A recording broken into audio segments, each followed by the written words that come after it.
Aujourd'hui, retour à la boutique Vendivin pour parler de manga. Et pour commencer, on va parler de Alchimia, de Samantha Bailey avec des dessins de Mia aux éditions Pika. Sae est une jeune alchimiste qui voyage en bateau en compagnie de 3 confrères. Son apprentissage prend une tournure inattendue lorsque le royaume voisin décide de déclarer la guerre à Alchimia et d'exterminer tous les alchimistes. Épargnée par un soldat déserteur, elle décide de le soigner et de l'aider dans sa fuite. L'histoire et l'univers nous captivent rapidement dans ce premier volume, même si le triangle amoureux est un petit peu trop téléphoné. Le gentil beau gosse blond et le bad boy brun. Les graphismes sont agréables et efficaces, bien qu'un petit peu scolaires.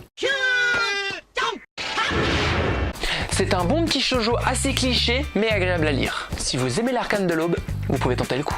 Et maintenant, l'île du temps, avec des dessins de Natsugu Matsueda et un scénario de Takeshi Sugimoto aux éditions Komiku. Je resterai volontairement vague sur ma description car il s'agit là d'un one-shot et je risquerai de vous spoiler la fin. Une équipe de télé débarque sur une île déserte pour tourner une émission d'exploration de maisons abandonnées. Jun reçoit un message venant du futur, lui...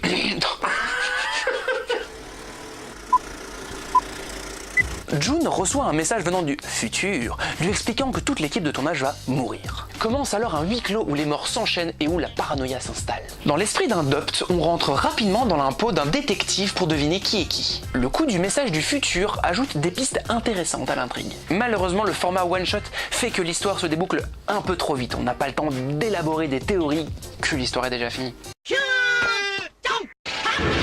Si vous avez un voyage à faire, vous pouvez y aller. C'est une bonne intrigue qui vous tiendra tout le long du trajet. Malheureusement, le format one-shot est un peu frustrant. Il reste donc en dessous des classiques du genre. Et pour finir, Love and Light de Musawo aux éditions Pika. Le Japon est passé à un stade supérieur du contrôle de sa population. Désormais, c'est un super ordinateur qui décidera des couples et des mariages. Mais notre héros ne l'entend pas de cette oreille-là. Non. Non.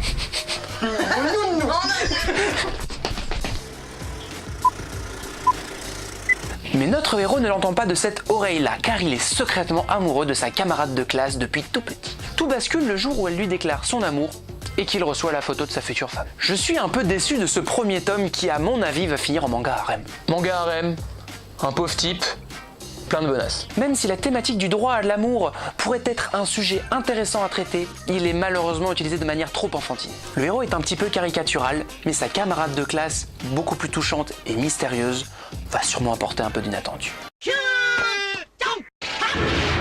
Rien à lui reprocher, mais rien pour m'enflammer. Les fans de Shonen Blue, shoujo pour mec, s'y retrouveront sans aucun problème. Pour les autres, je ne suis pas sûr qu'il y ait un grand intérêt. Si cette vidéo t'a plu, n'hésite pas à t'abonner, à aller voir mon autre chaîne YouTube et à liker la page Facebook.